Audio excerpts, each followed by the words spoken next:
Baik pemirsa, sekarang saya ingin ke Pak Ustadz Abu Bakar dulu. Jangan-jangan PKS saya mengusulkan. Menarik sekali. Bismillahirrahmanirrahim. Assalamualaikum warahmatullahi wabarakatuh. Assalamualaikum warahmatullahi wabarakatuh. Makasih Kiai Karni. Alhamdulillah kita ketemu di ujung Sawal. Di ujung Sawal ya. Di ujung Sawal. Pantaslah kalau saya mengucapkan taqabbalallahu minna wa minkum fa taqabbal ya karim. Shallahul a'mal minal aidin al faidin. Sebuah keberkahan di akhir Ramadan di akhir Syawal ini kita berbicara tema yang sangat urgent. Sangat penting dan saya bangga Bang Karni karena saya lihat kesekian kalinya Bang Karni ini selalu memberikan judul-judul yang tajam dan yang selalu menjadi tema yang menjadi polemik di Republik ini dan selalu lagi polemik. Alhamdulillah saya selalu hadirah, jadi saya senang juga. Ya ini judul setelah membaca pernyataan Majelis Ulama Indonesia. Ya sangat substantif Bang Karni. Apakah benar memang rancangan undang-undang HIP melumpuhkan Pancasila? Saya pikir ini judul yang hit ya. Saking hitnya sampai saudara saya sudah berubah mukanya, lihat tuh. Yang pakai jubah biasanya di hitam, nasional sekali. Saya bangga dengan beliau ya. Sampai saya nggak kekenalan. Jadi Bang Karni, saya secara pribadi melihat ya bahwa sesungguhnya seolah-olah masalah HIP ini kayak kuda Troya Bang Karni. Ya, kenapa saya kuda Troya? Coba perhatikan. Siapa yang dalam sejarah ini Indonesia terbukti mau mengganti Pancasila? Buktikan, siapa? Tanya aja. Sejarah kita mencatat Pancasila itu mau diganti dengan komunisme oleh PKI. Itu clear. Ya. Sejarah kita mencatat itu semua. Oleh karena itu kita memperingati hari yang namanya kesaktian Pancasila. Itu jelas tuh, ya. Nah, saat ini sekarang ada yang mengusulkan rancangan undang-undang HIP tanpa ada TAP MPRS nomor 25 1966. Padahal Bang Karni, TAP MPRS tersebut merupakan tonggak sejarah ya bangsa ini dalam mengamankan Pancasila. Yang sepenting ini mau nggak dipakai, gimana ceritanya? Jadi kalau reaksi begitu cepat dan semua lembaga-lembaga besar keumatan nggak ada yang diam satupun dalam waktu beberapa hari saja, berarti ada sesuatu yang serius di bangsa ini. Dan saya kagum dengan UI begitu sensitifnya. Dan TNI begitu cepat juga mengambil sikap. Artinya tidak seindah warna asli yang diungkapkan yang kita dengar tadi. Ya. Oleh karena itu Bang Karni ada 3 hal substansi yang sangat penting dalam TAP MPRS ini. Ya. Yang pertama disebutkan bahwa komunisme bertentangan dengan Pancasila. Itu clear. Ya. Kedua, komunisme itu berbaju PKI. Beberapa kali berusaha merobohkan pemerintahan yang sah. Ingat, bukan sekali Bang Karni. Ya, saya ulang lagi, bukan sekali. Nah ini TAP MPRS bilang beberapa kali. Yang ketiga, perlu diambil langkah tegas terhadap komunisme. Jadi, udahlah kalau soal komunisme ini cepat, menceratnya itu cepat. Sensitif masyarakat tuh tinggi sekali, ya. Begitu ada sesuatu aja, kecium aja udah kelihatan. Jadi kalau ada ulama-ulama yang mengatakan, oh ini mau ngetes umat kelihatannya. Jadi mesti nunjukkan taring kayak siapa, Abdul Somad ngomong kayak gitu, ya manusiawi, wajar, ya. Bang Karni, jadi tahun 1966 bangsa ini sudah ngambil kesimpulan. Bayangin, tahun 66 sudah mengambil kesimpulan sejauh itu bahwa komunisme dan PKI dianggap sangat berbahaya. Sampai dibuat TAP MPRS. Padahal terorisme, kejahatan-kejahatan lain, nggak ada yang dibuat seperti TAP MPR, tapi undang-undang cukup. Menurut saya ini ada luka sejarah yang dalam di bangsa kita ini. Dan Bang Karni, saya pikir sudahlah, kita sudah beberapa kali berbicara tema ini. Jangan lupakan sejarah, ya. Pengalaman pahit kita mempertahankan Pancasila itu sudah menjadi salah satu sumber penting dalam rancangan Undang-Undang HIP ini. Ini kan ingin menguatkan Pancasila sebenarnya, ya. Namun sumber pentingnya nggak mau dipakai, TAP MPRS. Ini kan belakangan nih. Kalau kita lihat sejarah dialognya belakangan, bagus umat nih cepat tanggap. Dan alhamdulillah Pak Jokowi sangat wise. Baru kita mau tampil hari ini, udah ditunda, ya. Senanglah, artinya pimpinan-pimpinan kita tahulah, ya, bahwa rakyatnya ini kaget gitu. Kok secepat itu nih hamba-hamba nih mau bikin sesuatu, ya. Apalagi dengan begitu pidato-pidato cepatnya, pada waktu yang sama reaksi yang tidak begitu ringan dari semua lembaga besar di Republik ini. Nah, saya pikir ini penting, ya. Nah, seolah ada yang ingin mengaburkan persoalan komunisme ini di Republik, ya. Ada yang ingin menghapuskan sejarah PKI di Republik ini. Dan kita ini seakan-akan aneh. Tapi tadi kalau kita dengar saudara kita Basara, rasanya saya sedang mendengarkan apa? Biasa sosialisasi kita.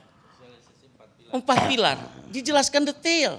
Rasanya nggak ada yang salah yang diumumkan Basara semua. Ya, saya senang dan saya bangga dengan beliau. Saya hadir dengan doktornya karena memang dia sangat paham tentang Pancasila. Tapi saya nggak tahu yang berkembang di undang-undangnya. Lagi tes-tes aja kali, ya. Lagi tes-kis saja. Ya, begitu. Nah. Ya, tapi di undang-undang itu, rancangan undang-undang itu tidak terbesit sama sekali bahwa akan menghidupkan kembali Partai Komunis. Kenapa curiganya ke situ? Oh iya, nggak bisa. Kalau masalah ideologi, masalah bangsa nggak ada istilah nunggu nggak curiga, sensitif cepat. Apalagi kalau mau merubah-rubah, ya. Coba kita lihat, coba kita tangkap dulu. Contohnya, kalau kita mau berbicara di undang-undang tersebut di pasal 7, ya, yang Pancasila diperas tadi 3 sila, kemudian diperas menjadi 1 sila. Kalau lihat bahasa Dr. Basara tadi, clear sudah kayak nggak ada apa-apa, aman. Tapi yang berkembang apa yang terjadi? Kenapa umat bereaksi? Emang umat bodoh apa? Bereaksi begitu aja tanpa paham. Ulama-ulama itu nggak mengerti. Lembaga-lembaga besar itu tidak paham. Nah, saya pikir ini juga menjadi harus perhatian kita. Nah, oleh karena itu ada upaya yang ingin mengganti Pancasila dengan Ekasila. Ini gimana ceritanya? Kalau Bang Kani di zaman Orde Baru Pancasila dijadikan asas tunggal, kira-kira apakah sekarang Pancasila mau dijadikan sila tunggal? Ngeri-ngeri sedap ini. Oleh karena itu saya pikir pertanyaan sebuah tema judul, upaya apakah ini termasuk melumpuhkan Pancasila seperti judul LSI malam ini, saya pikir ya kita pikirlah masing-masing. Ada nggak ke arah sana kira-kira? Nah, Bang Karni, saya pikir ini ada satu gejolak, ya, yang ada di publik yang bereaksi begitu cepat. Selama ini bangsa kita memahami sila pertama itu menjauhi sila-sila yang lain. Jadi sila ketuhanan Maha Esa semacam midhallah, payung untuk semua Pancasila 2, 3, 4, 5 lainnya, ya. Karena kita kenal dengan istilah ketuhanan yang Maha Esa. Itu adalah kausa prima dari Pancasila, Bang Karni. Jadi pasal 7 Undang-Undang HIP ini akan menghilangkan ruh ketuhanan yang Maha Esa, ya. Sebuah nilai ketuhanan yang akan diganti dengan istilah gotong royong. Dan itu sudah kita dengar, tapi tadi sudah dijelaskan maknanya berbeda, ya. Ini saya pikir salah satu pangkal gejolak yang dihadapi oleh masyarakat yang kita lihat yang beredar berkembang sekarang ini. Seolah-olah negara ini akan dibawa sekuler. Bahkan banyak yang mengatakan, bahkan mengkhawatirkan bahwa ini pengaruh komunisme.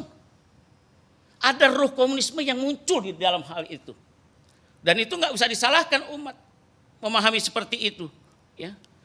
Nah, Bang Kani, kalau ada satu proses bahwa usaha, ya, bisa dikatakan mengkhianati proses panjang penyusunan redaksi Pancasila, kita harus membaca utuh background belakang kelahirannya pidato dan pandangan para pendiri bangsa, para tokoh bangsa di BPUPK, ya.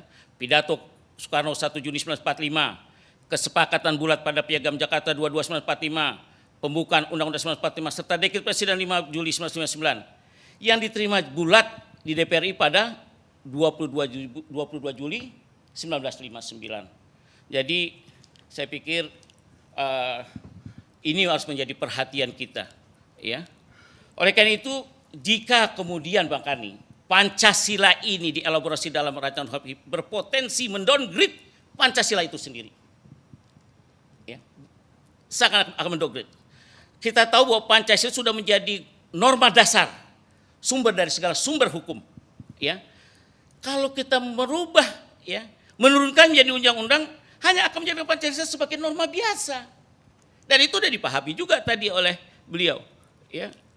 Lantas siapa sebenarnya Bang Karni? Siapa sih yang punya pemikiran ini? Secara etis nggak mau disebut.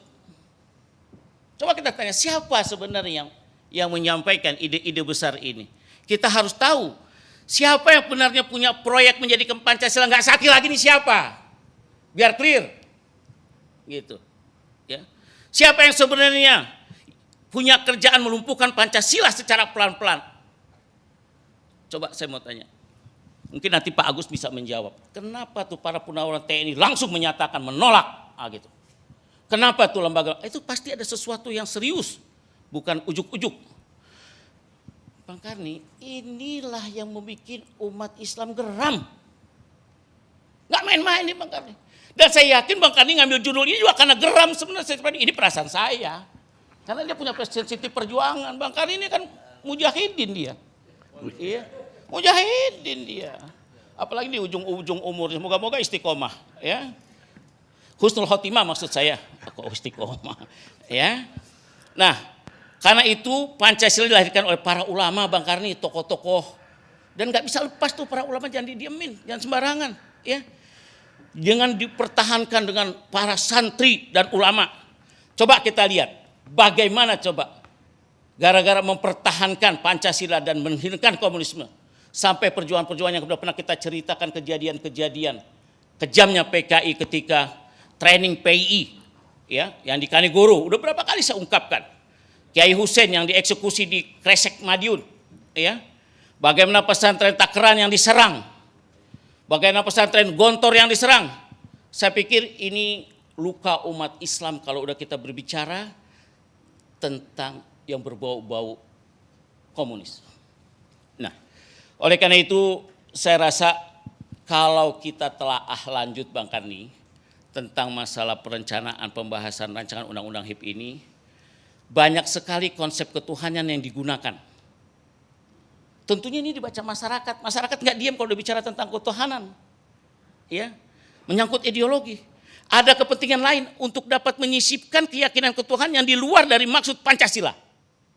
Coba kita lihat, perhatikan, kita lihat satu-satu. Kita ada konsep ketuhanan yang Maha Esa, terdapat di pasal 1 butir 2, pasal 8 huruf F. Yang kedua, ada lagi masyarakat Pancasila yang berketuhanan, terdapat di pasal 1 butir 10. Yang ketiga, selanjutnya digunakan istilah ketuhanan. Ditulis huruf kecil tanpa prasaya Maha Esa, terdapat di pasal 3 ayat 1 huruf A, pasal 7 ayat 1. Ada pula konsep berketuhanan terdapat pasal 4 huruf P. Ada lagi yang ditanya Bang Karni tadi, ya, konsep ketuhanan yang berkebudayaan. Ini cerita apa lagi nih? Ya. Semua ditulis dalam huruf kecil terdapat di pasal 7 ayat 2. Kemudian ada konsep Tuhan yang Maha Esa menjadi pasal 12 ayat 3 huruf A dan huruf D. Bang Karni dan hadirin sekalian, banyaknya konsep ketuhanan dalam rancangan undang-undang HIP ini dianggap sudah jauh melenceng dari Pancasila 18 Agustus 1945. Ya. Udah jauh melenceng. Ini bisa jadi dipandang upaya mengaburkan makna ketuhanan Maha Esa yang sebenarnya. Ini sangat bahaya bagi bangsa kita ini Bang Karni.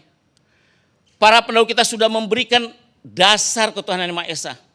Malah sekarang seakan-akan seolah-olah diajak menjauh dari konsep ketuhanan yang benar tersebut.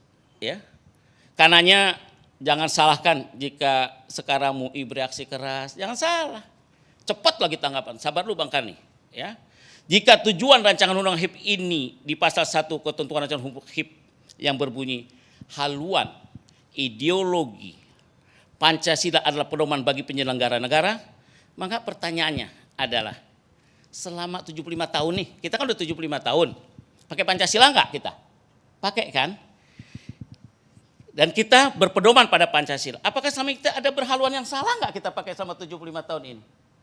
Apa mendadak tahu-tahu kita mau rubah-rubah memperkecil lagi mana Pancasila dengan seperti pembahasan di HIP ini? Gitu.